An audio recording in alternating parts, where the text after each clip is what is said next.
Alam ay nawala man ang kuan ang energy. So, nga mawala na itong energy in time sa giving. Wala mo, Romania. So, mga igsoon, actually, this is really the time na akong gihulat no, ma-assign ko sa giving. I've been waiting for this time na makashare na bulot ako dapat no, or kanang sa giving time pa. It's because, daghan kayo ko gusto nga testimony when it comes to giving back to God. Amen? Gusto na ako nga, ang tanan sa ato ako ng kabuntagon, kanang itong ma-unload ta sa mga burden, ma-unload ta sa mga kabalaka, even sa mga pagduha-duha when it comes to giving back our tithes and giving our offering unto the Lord. Amen? Are you excited? No?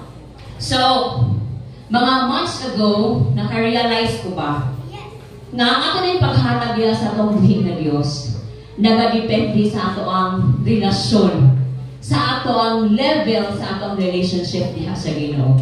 The way we give, it depends kung sa atong kumusta ato ang relationship. And na ako illustration yung ginahatag anak. Kanakita when we give gifts, kung maghatag kag gift, di ba? Pag ang tao suot kay sa imong dughan, ang tao kailanin mo, suot mo, when you give gift to that person, dili basta-basta yung ihatag igsoon. Amen ba? Dili ka magkinuripot kung ihatag ka. Tama ba? Kung tagaan mo nagregalo nga tao, tungod kay, ang imong basihan, ako ba hindi siyang suod, o dako kay siya naitabang sa ako, dako kay siya gihimo sa ako ang kinabuhi. So, when we give, anong tao, dili po basta-basta quality, nindot, bilang imong ihatag. Amen ba? Amen. So, ako ang desire no, personally, na matag-usa sa ato ang maka-breakthrough with the financially. Kisa'y gusto ka na mga igsoon. Amen. Testimony. Testimony lang. Year 2021, nakanog na mga testimony na mo, no? Year 2021, niabot ang dako kayo ng pagsulay sa among pamilya. And every one of you, siguro some of you, wala pa nakabaluan na, but mostly nakasayod. Nag-agi niyo dako kayo ng pagsulay that it cost, I think, life and death, no? Nga sitwasyon sa among family. So, ang akong husband, he was diagnosed with a stage 5 CKD, chronic kidney disease. Stage 5, January 7 of 2021. Pagsugod yun sa tuig, igsoon, grabe nga pagsulay nga iabot. And hindi lang kay kanak, after mga pilang months, na-COVID pa siya. During that time, kung mag-COVID ka, na kay pre-existing na sakit, dili na ka makaulit sa inyong balay. No? Pwede na ka, di na ka kaulit. Huwag pasabot, dead end na nimo. But during this time, sa among mga kalisod, mga igsoon, I never refuse nga i-withhold na ako ang tithes ng akong offering. Wala yun.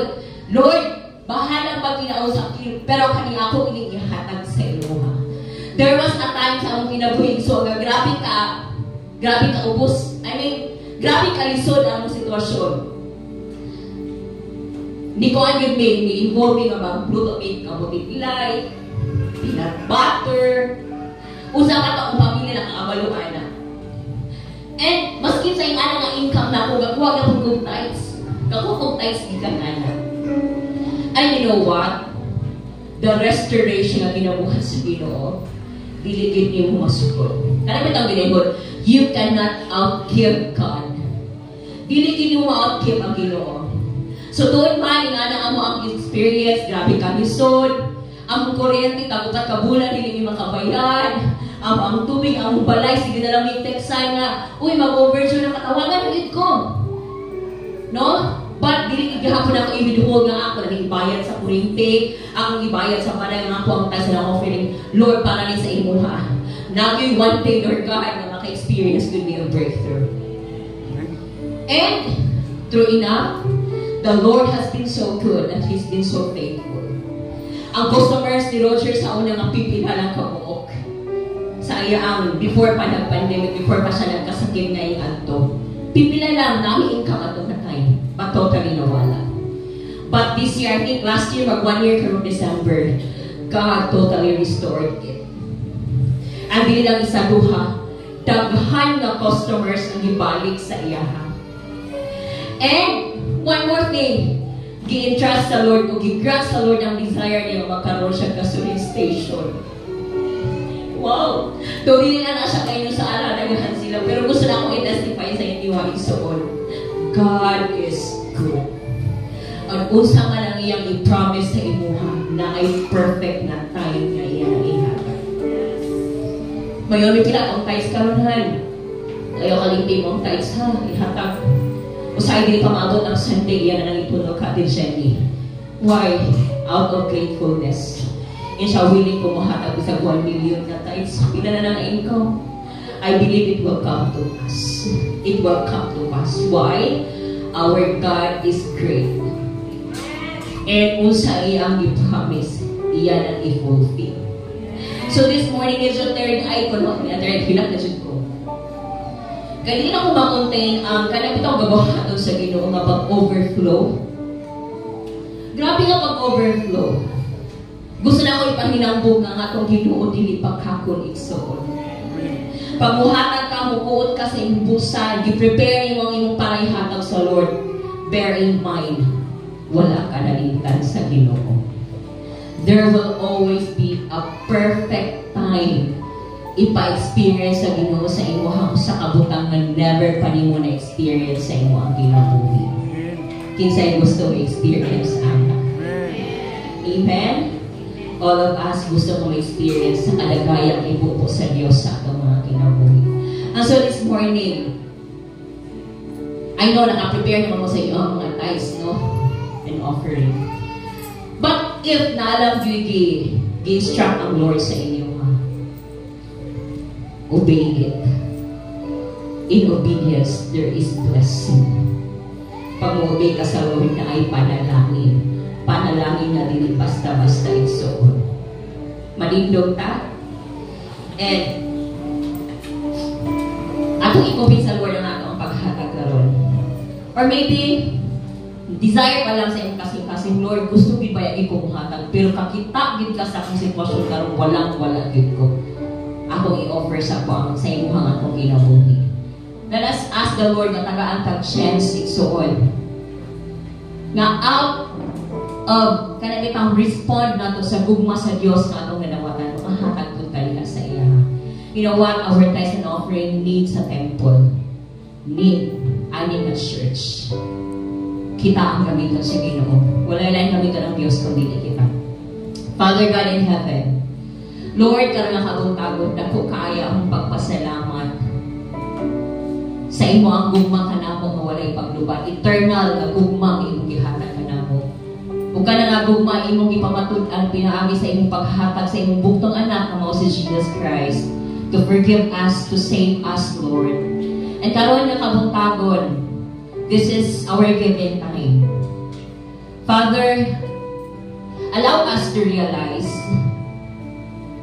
kung unsa kadako ang imong gihatag diri kanamo. Hindi dili na mo mabayaran, Lord, ang imong gibuhat sa among mga kinabuhi. Padal nga kabutagon, because we are grateful and because we love you, Lord, we will give what is due unto you and even go overflow pa, Lord, ang among mahatag diha kanimo, Ginoo. Father, enable us. As we know, Lord, as we give, Lord, ginatangtang nimo ang greediness sa among kasing-kasing. Sa dihang muhatag ni Ginoo, ginatangtang nimo, Lord, ang pagkadalo sa among kasing-kasing. Because ikaw nga Dios, unang-una naghatag, Lord, nga walay kondisyon sa matag usa kanamo. Father, ang pinaka-importante kanimo imong gihatag. Siguro sa amo ang karon pinaka-importante sa amo is amo ang kwarta. But Lord, dako kay imong pagtuo. Kung sa man ang among itanong dili sa templo, Lord God, imo gining ibalik sa amo 100-fold with blessings, oh God, nga dili na mo man-number, Lord God, because that is who you are. You are the God of overflow. You are the God of all Ginoo nga mga panalangin. Lord, karong kabuntagon, tagain kami kasing-kasing nga malipayon, dili magbagutbot, dili masulupon na muhatag sa among tithes and offering, but a heart that is full of gratitude, a heart that is full of love, a heart that is full of expectancy blessing, Lord God, na ikaw na ibuhaton sa among mga kinabuhi, ikain na pagkabuhaton ani ng church. We honor you, Lord God. We bless you. In Jesus' name we pray. Amen and amen. So let us give generously and carefully to our God this morning.